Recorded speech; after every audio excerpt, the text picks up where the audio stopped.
but due to some hacking, and I use the word literally, incidents, it's just not feasible. So it's going to be in Sparta, and everyone that has to have access to it will get a link in the next 2 days. Some people will get it tonight, some people will get it later. And then to make up for it, I'm going to do another live session so we can talk about this, because there's going to be a lot of stuff that's coming this next 30 days, because Hustler University begins tomorrow. All right, let's just jump into it. Just a basic set of laws that you should familiarize yourself. I got this stuff from reading several books and fashioned it into my own hustlerology situation. One of the things that I had not really understood as a kid and inadvertently used this law, but didn't know I was using it because I was a kid, was you must know what you want to get it. That is critical. Critical. If you remember my video where I was talking about Mr. Smith, this guy I was in the military with, who wasn't really an attractive dude, but he knew that he wanted to have sex with many, many women. And he was outrageously successful with it. And I didn't understand it's because he knew exactly what he wanted is why he had so much sex with so many women. Because when you know what you want, it's a map. Look at it as an energy map. I want you to think of your energy as gas. Just everywhere. It's just everywhere. By knowing what you want, you put that energy into a balloon where you can direct the energy. You know where it is, it's contained, and it has more of a purpose. You can do things with it. You know, the balloon, you can let the air out, you can stack it here, you can hang it there. It gives it shape and form. Knowing what you want gives your desires shape and form. Shape and form lends itself more to becoming real than, well, I want something out of life, but I'm not really sure. I just want something better. You don't get shape and form with, you just want something better. You have to know. You have to know. It's super critical, because the sooner that you know and take action, the quicker you'll get it. Hustler law number 2. You must see your goals if they are real in your mind first. Daydream success. I'll give you an example of this law. As everyone that's watched my YouTube videos, you all know that I'm a whore. It's true. It's what it is. I like women. Sue me. One of the things I've learned is to take pen and paper, write down what kind of girl I want, and then daydream about it. It doesn't often, sometimes it happens the very first day that I do this exercise. But usually within 3 days, max 5, that type of woman will just drop in my life. It could be in Publix, Target, the bank. It's just like, hey, how are you doing, big boy? Because I'm programming the universe to give me what I want. And you got to see it. Once you see it and you have that shape and that form, it gives. I want you to think about when you go to the post office. And if you're a reseller, sometimes you're going to the post office with a lot of packages. You've noticed that if you're prepared, they're more likely to help you, and unless you got a ton of packages. Because I remember pissing off the people in the post office because they were like, well, all right, thanks for that load. No, I have 4 more in the van. I'll be back. But by seeing your goals as if they're real in your mind, first gives them shape and forms. You pull in the attention of the universe. There are other people out there with bad antenna, and they have fuzzy goals, and it's just like, I want this and I want this and whatever, and I'm happy. And then there's yous like, I want this house, and I want the house on the hill, and I want the front yard to be green. I want the shutters to be blue. When you start having that type of shape and form and purpose, you activate energy in things that other folks don't. It's super important that you just, daydream. When you're just sitting around, like a lot of people daydream calamity and disaster. Have you ever had a conversation with someone, and they give you a great example because it's in one of the Monday morning it's in one of the Mental Mondays. The young man that won Jeopardy, so many people went online and it's just like, what if he was wrong? And they went with it. Now the thing is, he wasn't wrong. He did win. But there was so much energy into what could have happened and how foolish he would have looked if he was wrong, that it almost, clouded over the fact that he won gangster style. And I was just like looking at that, and people daydream calamity and they talk about it and they build these castles of probabilities on something that can't be changed with energy, enthusiasm, and gusto. People daydream disaster, and they think about it and they talk about it. As you will learn, the volume in which you speak and think of a certain thing, those proportions are super important. If you think of success 90% of the time, you're going to be successful probably 100% of the time. But if you think of success 10% of the time and you think of failure 90%, like if I do this, these bad things are going to happen. If I ask that chick out, she's going to say no, or she's going to slap me, or she's going to tell her friends, or she's going to send a nasty. I have seen people build these castles of calamity in their mind over something that has not happened because they're too scared to fail. Daydream success. Think wonderful thoughts. You will be shocked at if you start purposely directing your energy onto the things you want and ignoring what you don't have and ignoring those emotions, you're going to see a change in your life. This is super, super, super important. Hustle law number 3 is kick-ass important. If you've ever played football, basketball, any sport with a high energy coach, the kind of coach that yells at you, is like, look, you motherfuckers need to get it together. I mean, seriously. Running Crate was a high energy situation. There was a lot of emotion, a lot of passion, a lot of heart beating. When you have that type of hot emotion, and there's hot emotion and there's dark emotion, but that hot emotion of, anticipation, anxiety, that stuff is like a turbo booster on your universal engine. It's just like you already got the V8, but now you have these twin turbos spooling up, and it's just like you could have went 180 miles an hour because of these turbos. Now you can do 400 miles an hour. That is the power of emotion. Just like emotion can bring you down with despondency, being pessimistic, being unhappy. Those emotions can literally change your state and affect and impact your health. That's how important emotions are. So when you go for a goal, you have to hype yourself up. I can do it. I can beat this. I can do this shit. I'm going to tell you, in my bathroom, if there were cameras in my bathroom back in the day, these would have been some crazy ass YouTube videos. It would have been nuts, because if you remember the story of the girl that I cared deeply about, and she cheated on me, and I'm in the warehouse, and I turned calamity into cash, because before I learned how to manage myself and manage states, and it's still an ongoing journey, I was easily depressed or easily thrown off my center. Something just happens. Next thing you know, I'm at home in a lazy, do-nothing mode, want to be in the bed for 3 or 4 hours, don't want to get up and face life. I haven't had days like that.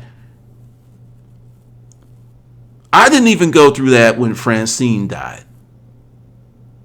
It's been a long time since I've gone through that, and just taking care of myself and working on my emotional state and just really working on Man of the World allowed me to grieve for Francine and not freaking totally fall apart, which I was right there on the edge.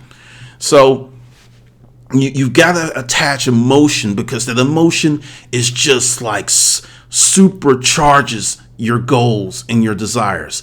And a lot of people, they come at it kind of wimpy, like, well, maybe the universe will give it to me if I just say, hey, can I have it? That is so wimpy. The universe is going to be like, motherfucker, really? Let me go over here and talk to someone with some balls. Oh, there's that guy in the bathroom. He's dancing. I'm telling you, there was this one day that I was like on that verge of depression, and I've never been clinically depressed, but after the divorce, there was a lot of dark months.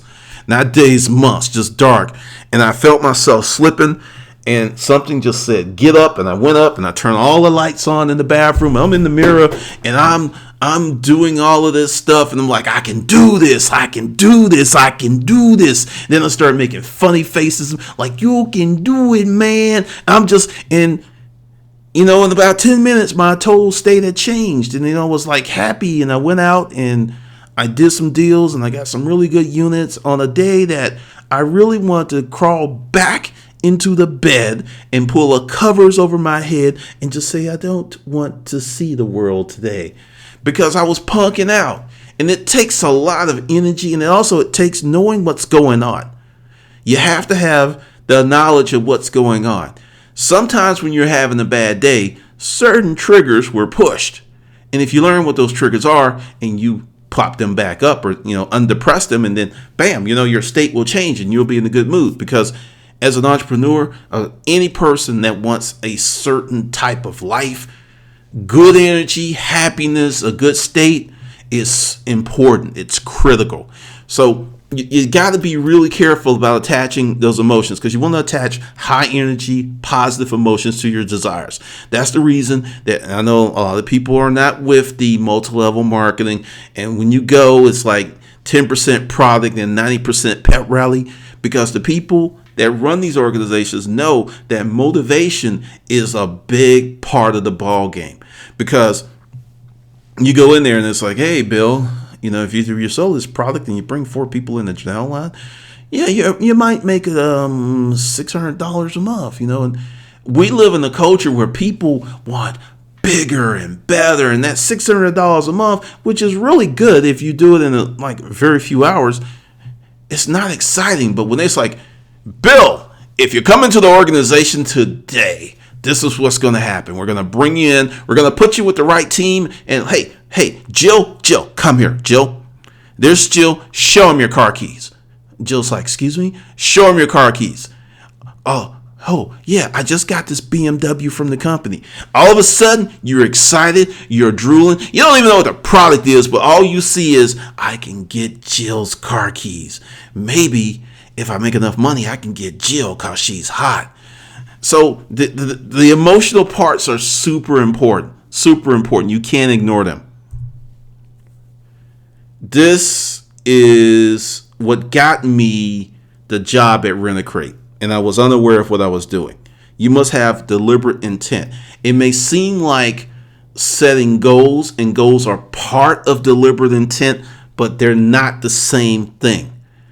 You can have a goal of $50,000 a year. You put it on your sheet. I want to make $50,000 a year. Okay. My goal was to get a job making 3 times what I was making in a professional environment that provided me upward mobility and the ability to meet other people. And I got exactly what my deliberate intent was. It was laser freaking sharp. I knew exactly what I wanted. There was some energy and enthusiasm on it, and it was intentional. There was no, because when I was on Monster, I remember there were other jobs, and the wimpy side was coming up, and it's like, you can probably get that $35,000 a year job. This one over here, this Rent-A-Crate, that's like 50, but you can get and the 35 wasn't my goal. It was just like, it was, with a help, but it was like, it wasn't 50. And I was like, and I bitch slapped the wimpy side, and it's like, no, get out of here. Then my deliberate intent took over. The angel that had slapped the wimpy side, we sat down, we concocted this plan, and we went for it. And this was a written plan from the whole thing. From Mr. Patel, In the wiki voice and all that, I practiced the Patel voice. I mean, if I started doing that again, you would think I was Indian. I had that shit down cold. I had nothing else to do but work on my goal. Deliberate intent is aiming the laser. Okay, the goals are the laser and the focus. The intent is your aim.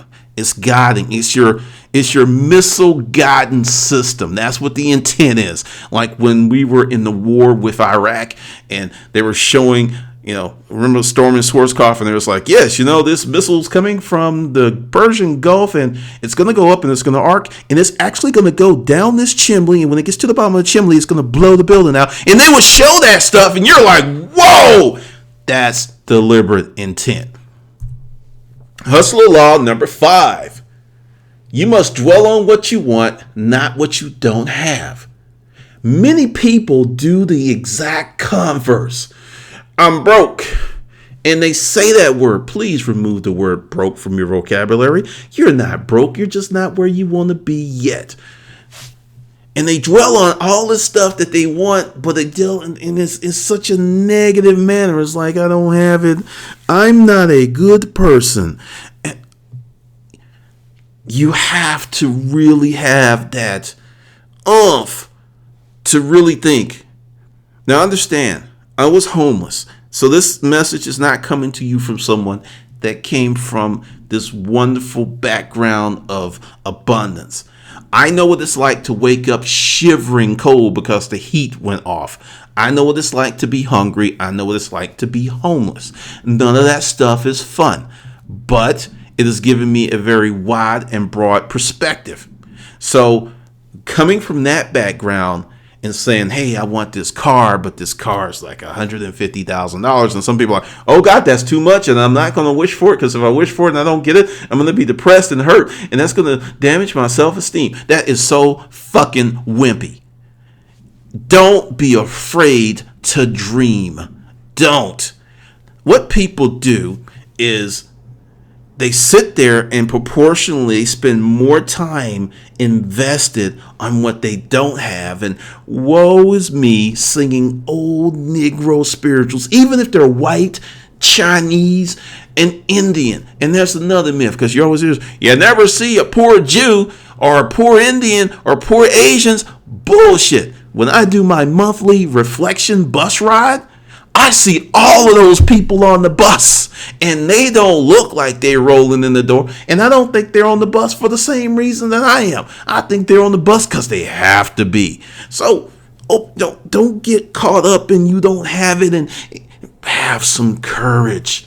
Grab your balls, pinch your nipples if you're a chick, and just get that little extra, whatever you need to get you over that hump. Because if you work on it, you dwell on what you want, you write down your goals, sooner or later you will have it. This is a beauty of a law. You must understand the law of creation and design. Wherever you sit, whatever you're doing, wherever you are, the total sum of everything that is considered your life, you created and designed, passively or actively. And then you go, well, Glendon, I don't have this arm here, and that wasn't part of the plan. I am not talking about medical birth defects, or if you were in Iraq and a LED blew your arm off. And then again, you joined the military and you knew that could possibly happen. So it's not like you're completely free from that. When I was in the military in Iraq, I was like, I would have went. If it was my duty to go, I raised my hand. I said the oath, I would serve my country. If that meant going over there, I would have went. And I'm not going to even bullshit you. And when all that stuff went down, I was scared. I'm not going to go, no. And we were scared. We were young people, just a few years out of high school. And it was like, what? We're going to go over there in the desert with the scorpions and possibly get shot at and die. And no one knew what Saddam Hussein had at the time. No one knew he was just like the Wizard of Oz behind his big facade. We thought they had some heavy duty damaging equipment over there. But, fortunately he didn't. But the fear was real. When you begin to understand the law of creation, you're going to stop having certain thoughts, because everything starts with a thought. Everything. And you realize that you can design the life that you want. Now, this is where it gets kind of sticky. There's a few hiccups. Say you're a dude in the United States of America. Okay. You've been socialized to be a pussy. It's fact. But you want to have 2 or 3 women. But because of your socialization, you're not going to do it. Or if you do it, you're going to feel guilty. So let's use Hugh Hefner. Hugh Hefner had no such compulsions. He's like, I want as much pussy as I can get. And as a matter of fact, I'm going to do a magazine showing all the guys all the pussy I'm getting. And he became fantastically rich, well regarded, and a cultural icon. Hugh Hefner understood the law of creation and design. I'm going to give you now that this is just really a radical departure. There's another group of people that completely understand the law of creation and design, and I know it's going to be it's the Amish people. They have created a lifestyle.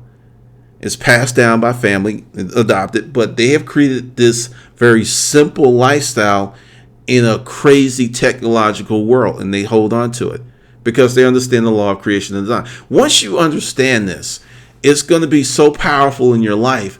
You'll have to work on if your desires are conflicting with your either natural moral code or what I would call an installed moral code by your parents. Because what my mother tried to put in me didn't stick, and what was in me came out. So you have to understand that you can build any life you want. It's just, we'll talk about another law that's going to help you with that. But understand, you have the power and the ability to build any life that you want. It's your choice. It is wide open for you. I have preached this since day one on YouTube. You must commit your goals to paper. I'm going to say paper. I'm going to say write it down. You can use a computer, but you're not going to get the same effect as if you sit there and write it. Because when you're sitting and you're writing, you activate a different part of your brain that you do not activate when you are typing. Because when you write, you have to think. You have to envision pictures come in your head. Then you put down the word. This may happen in 2.8 nanoseconds, but it's a different mental process. When you write down your goals, this is more about the shape, the form, putting teeth, hair on your goals, making them more substantial. You give them more energy.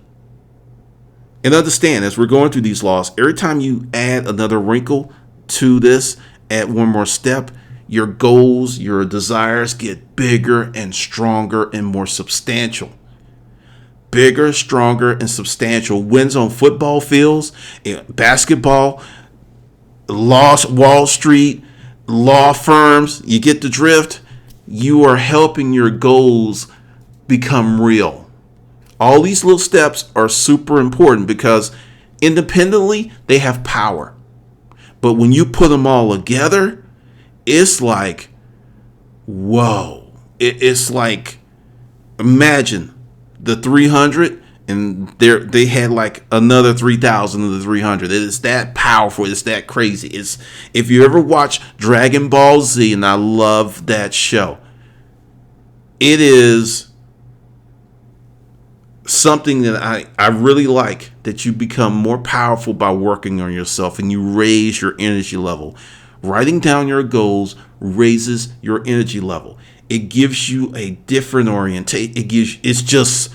And it's fun when you get the hang of it and you write down the goal and then you get to cross it off the paper because it's done. That builds your self-esteem, builds your confidence, and you create a habit of starting and finishing things.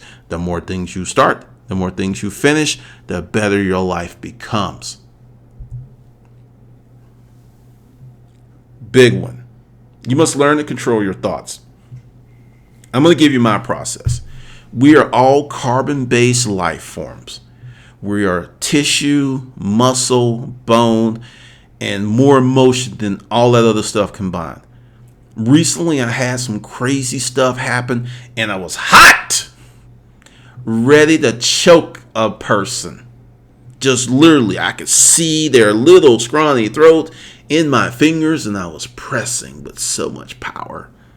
And I allowed myself that fantasy because in the reality, I'm never going to do anything like that. And then I powered down and I started writing. I was like, how am I going to deal with this?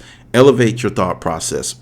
Think abundance. Think big, think bigger, think bigger. And then solutions started popping up because when you get mad and constrict and compress, you shut off half your brain, if not more, because it's just running with fury. You're just like, grrr. You're the Incredible Hulk in your mind, out of control, full of rage, actually circumventing the mental processes that can help you solve the problem because you're Bruce fucking Banner with the little purple short pants on. And how they managed to stay on all this time, I don't know, but they did. And that's that. You got the Incredible Hulk in your mind. Now, when you learn to control your thoughts and start talking yourself off the ledge, and it's like, when I had this situation, I'm like, okay, these people are crazy. And I even did like a response video, and I've done several response videos. And after I do them, I feel better, and I never release them because they would make the problem worse. But my process is to understand that I'm a caveman. I have a lot of basic emotions. And by writing them down and doing the videos and just getting that out of my system, I feel better. And by getting it out of my system and clearing my thoughts, then I'm like, okay, elevate your thoughts, elevate your thought process, think. And I sit there and solutions start coming to the problem that are non-invasive and will not put my sweet brown ass in jail. So think about how you must learn to control your thoughts. If you're married, this is a doozy of a skill to have. If you have a girlfriend or a husband who's a little mouthy, I'm going to give you a technique where you can always win. They're going off. They're saying stuff, right? Just saying crazy stuff because, some people are going to be offended, but certain people, both male and female, when they get in that emotional state of anything can come out their mouth. And I had a situation with someone I was dating, and she was unhappy with me because I'm a caveman. And she said something really offensive. I mean, it was... If a dude had said that to me, he would have been punched. So I'm in there and I'm in that state and the is going off and banging around on my cranium. And it's like, okay, what am I going to do? And I start talking to myself during all this because, she was kind of like Charlie Brown talk, blah, blah, blah, blah, blah. And I'm like, okay, she just said this. This was horrible. Obviously, something's going on with her that doesn't impact me. I didn't deserve that attack. What do I do? Because if I hit her, I'm going to jail and I'm going to be somebody named Bubba's bitch. So no. And I was like, I looked at her and I said, in this calm voice, I've never said anything like that to you. You've wounded me deeply. I'm not going to yell at you. I'm not going to engage with you. I'm going to go home. And left. And she was like, when I was leaving, she's like, you don't want to talk it out. I was like, you've said enough. And left. She was pulling on me. I pulled out her grasp. I slipped out the door like a ninja and went home. She's blowing up my phone. She's calling. And she calmed down because she said some other stuff. And I just text her back. It's like, until you calm down, I see no point in talking to you. All you're going to do is just step on my heart again. And at that point, I'm sorry. She was crying. She was going on. She's like, I'm sorry. I was like, no, forget it. I don't think we need to be together because I don't treat you like that and I won't stand for you. Just real calm and easy. None of this, when you did it, because you got to stay in the moment because the moment is very powerful.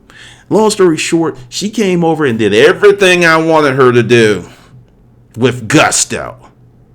You can sometimes use craziness for your own advantage, but that's the hustler mindset. Works on men too. A lot of women already know this. Hustler law number 9. Just like you must feed your body, and that's something I struggle with, I will not lie, a better diet, you must feed your mind a better diet. Watching insipid reality, faux TV, yes, I understand, it's junk food for the mind. But if you have too much junk food going in your mind, it's going to contaminate and pollute good stuff. There are some people, all that goes in their mind is just junk food. They've never read a book that wasn't entertaining. They didn't read for the passion of learning. At some point, you've got to pick some things. I don't care if it's puzzles, the Wall Street Journal. There's something that needs to be in your daily mental diet that is of substance. That's the vegetables and the fiber and the beta carotene and the fish oil. You need that mineral stuff going in your brain as often as possible, because what it does is it conditions your brain to be of substance. I want you to do this test. Everyone that you know that watches a lot of reality television, a lot. Next time you talk to them, notice the level of their conversation. Just notice it. Just take note of their conversation. Then try to have a serious discussion with them when they're in that state of reality television. They may follow you, they may get mad, or they may want to resume staying on the bullshit because it's fun. They've conditioned their mind for bullshit. Understand, it can usually be a very bad outcome at some point in their life. I didn't realize how damaging television was until during those poor days before I became my hustling mindset started to develop. I didn't have a TV for 2 years. I read a lot of books. I did have the internet. Wrote a lot. My mind shifted and grew during those 2 years because I was forced. I couldn't watch television, and I was the type of guy that when a chick came over, I was like, well, let's go to the bedroom. And it was like, oh, you don't have a television? No, that's how I have my fun in the bedroom. So it actually helped me get women in the bedroom quicker not having a television. But essentially, you have to be careful what you put into your mind. You really have to be careful. One of the lessons I learned from YouTube is I had to stop being an idiot in dealing with certain people, and I've kind of changed my responses to people. And a lot of crazy people have left. And there's a few that's like, come on, let's get into a debate. And I realize, what good is it going to do me to get in a debate with this person that no one knows? I say something crazy, it comes back on me. They can say whatever they want. No one knows who they are, nor does anyone care. But I do something, and you have to be aware of that, because as you go on with your life and you become successful, you're going to be susceptible to this type of same behavior. It's like as you start getting, and the thing is, it doesn't take much. If you currently make $50,000 a year and you double your income, you're going to start catching some of this blame also. Oh yeah, you worked hard. Yeah, you got that promotion. You one of them. What? Never mind. I mean, people are funny when faced with their own mediocrity. They try to project it on you, but just remember, get yourself some good books.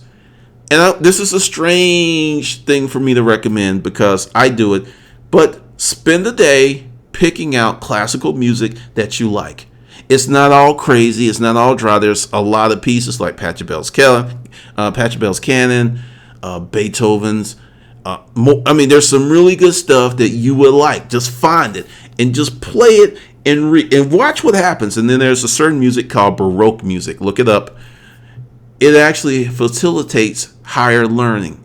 It actually is scientifically proven to help you learn better if you study when that music's on. How dope is that? Feed your mind a better diet, and the outcomes will be they'll be freaking awesome. Hustler law number 10. I know it's going to sound strange, and I'm going to prove to you how this is super important. You must be open to your desires. I know you're like, Glendon, I want it. I'm ready. I'm just like, hey, it's been 10 years coming and it could have been here already. If you do things like this, you're not open to your desires. Well, if I start this business, there's a good chance it's going to fail. If that's your opening statement, you're not open to your desires. You're thinking of calamity and disaster first, and that will circumvent the hard work of law number 1 through 9, because at this point you have put a gatekeeper on your desires, and it's a mean little gatekeeper, and it's just going, no, this desire can't come in. And you're in the office, it's like, hey, I'm waiting on this appointment. Then you talk to your gatekeeper, and it's like, well, they looked a little skanky, and you're like, oh, a little skanky, okay, well, good job, keep doing what you're doing. And that gatekeeper's turning away your desires left and right, like, you are not getting up in here. You have put a chastity belt on your desires, and they can't get in to pollinate or fertilize any eggs. Nope, ain't happening, because there's a hook, there's a glitch somewhere. It could either be that your desires do not work well, they're conflicting with core values. Because I'm telling you, if your core values are X and your desires are just like, not like AA, they're not gonna hook up. They're just not going to hook up. I don't care how hard you work. Just not, because you are going to have so much energy against that happening, because it's a direct violation of something you hold dear and holy in your mind. It's just not going to happen. So you have to be open. And being open is saying, hey, I want this. I want this. Not being afraid to say you want it. Being open, like, give you an example of one of the craziest things I hear in society. You shouldn't go looking for love. When it's time, it'll just happen. I think that is some of the most damaging, erroneous advice out there for anyone. You don't go to college like that, like, well, when it's time for you to graduate, don't worry about it. Party, drink beer, and it'll happen. No. People go to college with plans like, okay, I need to be out of here in 4 years, and how can I take this, and how can I stack this semester up? Because it's a plan. If you are a man and you want to get married, there's nothing wrong with saying it. People are like, oh God, you're weak. Who writes these rules that if a man says he wants to be married, he's weak? Or a woman is like, I want to get married and have 2 babies. In this society, people are looking at her like, are you smoking crack? Really? That's the best you can do? Go out there and start a company. I mean, I am of this opinion. Whatever is your inner desire, that's your true desire, that's really going to make you happy. Because kids are cool. And a lot of people are like, oh, I want, I got a friend, right? Because I'll tell you, one of my things is to get married again and have some more kids. And people are like, what the hell? You're done. Your kids. I don't care. It's my goal. And I was at a party, and I'm going to tell you, was really funny. I was at a party a few years ago, and we were just sitting around talking and drinking. And I was like, yeah, I'm getting married again, and I'm going to have some more kids. And they was like, player, you done. You free. Why you want to do that? Fast forward to like 11 months ago. Guess who I see who's engaged on his Facebook page? And I know the chick because she's also a friend. And I noticed that she's been looking a little puffy. And I noticed her breasts were like bigger because we were somewhere and I saw her. And I'm like, oh, damn, she's pregnant. Because them titties were like, they were just jumping out the bra. It's like, let me out of here. I want to be free. And boom, there she was. She's pregnant. They get married. And I email him and I was like, you remember when we were at the next party? He's like, I know. I'm like, and you was just like, you ain't free now, buddy. And she's an attorney, so he better treat her right. And she's a damn good attorney. This chick went to school with Obama. So it's just like, wow. But, being a man or a woman and being authentic to your desires, the life you want, it's your life. And fuck anyone else that doesn't like what you want to do with your life. They don't have to live in your body. They don't breathe your oxygen. They don't eat your food. They don't do any of that shit. But some of you allow people who have no bearing on the outcome and will not have to suffer the ramifications of resent and depression for the shit that you didn't do in life based on the opinions of others. It will be you up in that bed by your lonesome going, I shoulda, woulda, and coulda. I don't want that. That's the reason I went ahead and wrote that first book. And it's like, okay, I can write one book, I can write another. And it was hard. There were people like, no, you can't do it. Did you go to school to learn how to write? Do you have your MFA? Do you? Oh, well, you wrote a book? Oh, who's your publisher? Oh, you're self-published. Oh, not good enough to get a publisher? Oh, I actually turned down 2 deals. Oh, sure you did. Sure. I mean, that kind of stuff, right? You have learned, this is when you get your mental environment together, it's easy to deflect that stuff. I had something that happened. I got a bad review a few weeks ago about the book, Making Money A to Z. It was patently just evil. And I saw it and I started laughing. And when I got that first bad review, I am not going to lie to you, I was crushed for 3 weeks. I was like, no, no. What? He don't like me. I mean, seriously, it was just, I was like, all right, grow up. It's going to happen. It's going to happen again. You go on YouTube and say, fuck you. The reason you're not successful in life is because you're lazy and you don't work hard enough. Yeah, people are coming after my ass. And it's cool. It's cool. It's cool. Because I get to be myself. I get to have fun doing what I want to do in life, and I'm paid very well for it. If it's worth it. It's worth the few shit birds, yard birds. And it's kind of fun because, as I put up in Middle Mondays today, the centers are essential to your success if you use that energy correctly. And I can laugh at that stuff. In 2009, oh man, I was still in the, and it's just growth. And I'm just telling you now, I'm 46 years old. If I can grow from 42 to 46 to this, you can too. It's just like, you don't ever have to stop growing. I grew up in Alabama where people have very conservative values and people get turned 35 and next thing you know, they're looking like their parents. I mean, just in sounding to him. Praise him. Praise him. God is good all the time. I mean, this is going on in Walmart.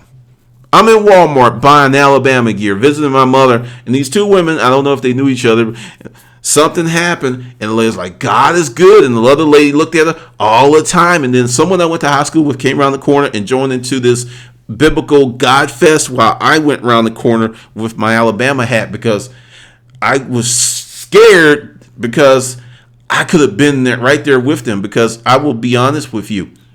If I had not left Alabama when I did, I think I would probably be 450 pounds, have 4.8 kids, and be one of the most ignorant motherfuckers on the planet because I was smart as a child. And it's ignorant people who have intellect and that wedded to outdated views and expectations are just, they're the worst kind of ignorant because they have the mental ability to be better, but they choose not to. It's sad and it scared me. And I was just like, thank God I joined the military and was exposed to the world because I may be dead right now. 450, 500 pounds, on television, I'm that guy like, yeah, my dream is to leave the house this year. Don't want that. But you must be open to your desires. Do not let other people dictate your desires. And if your desires are not working out, you really have to go back internally and say, okay, are these desires appropriate for my core values? Because if they're not, you're not going to get them. I can just let you know that right now. It's not going to happen. And this is it. You got, this is why I put the section in the Hustler Mindset about courage. You got to develop the courage. I have this saying. One of the most courageous things that you can do in life is have the courage to be yourself. In our society, at every twist, corner, turn, conform. And when you're being yourself, and I'm not talking about going into a restaurant and letting the silent but deadly loose and they're like, oh man, someone did that. No, I'm talking about if, going back to the woman that wants to have kids and be a housewife, or if you have amazing mathematical abilities, but you want to paint pictures on the sea, that's your choice. And a lot of people put pressure on folks based on what they think they should do. Now, if you're a kid, this conversation doesn't apply to you because until you are of age to support yourself, You need to go along with your parents have to say, which is one of the reasons you need to get the hell out of the house as quick as possible. I left at 18 and I never went back. I have many friends who can't say that. I'm sorry. It's going to be real offensive, but I think if you're 30-some or 40-some and you're living with your parents and not under your own power, you failed.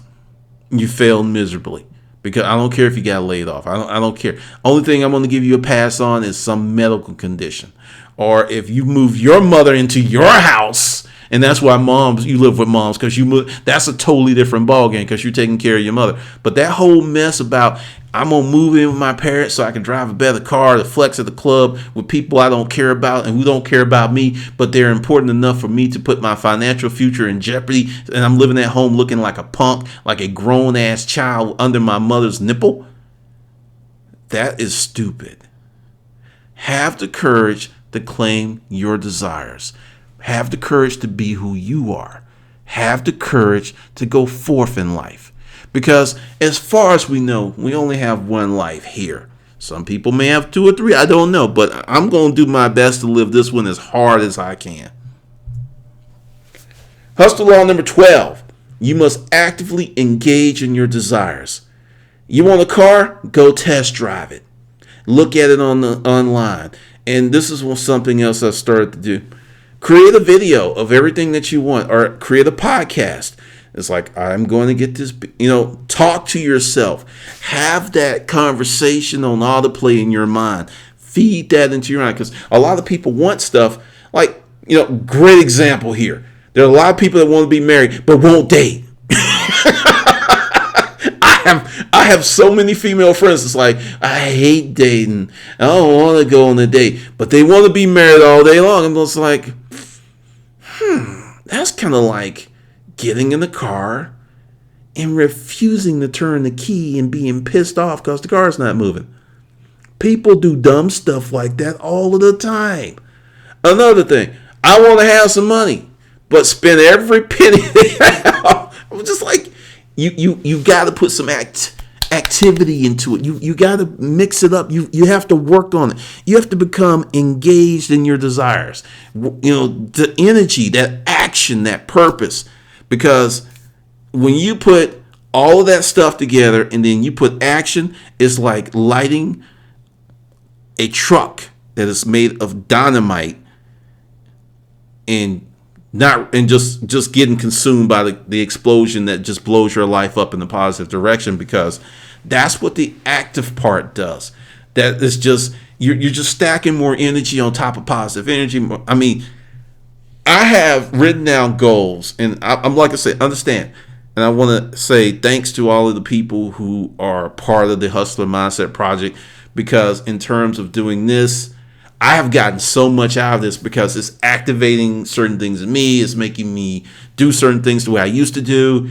And I'm putting together stuff that, was taking me a month or 2 or 3 months. I'm doing that in a week because now I'm getting focused and this thing is moving. So being actively engaged in your desires on point with purpose and intent, you can literally change your life in months or a year. I'm talking about radical change. Changing looks, changing income, changing everything, changing love life, everything. But you got to think about it, and you have to be active about it. And you have to be honest with yourself. So those are the 12 hustler laws. I hope you review this often. This is another reason I'm putting it here, because I want you to go through this as many times as possible. Just get it in your head and start doing this stuff on a daily basis, because I want you to be successful. I want you to have that life that you want, to do the things, have that money, take trip, do what you want to do that makes you happy. That's what I want for you. All right, this is Glendon Cameron, and I will see you on the good side.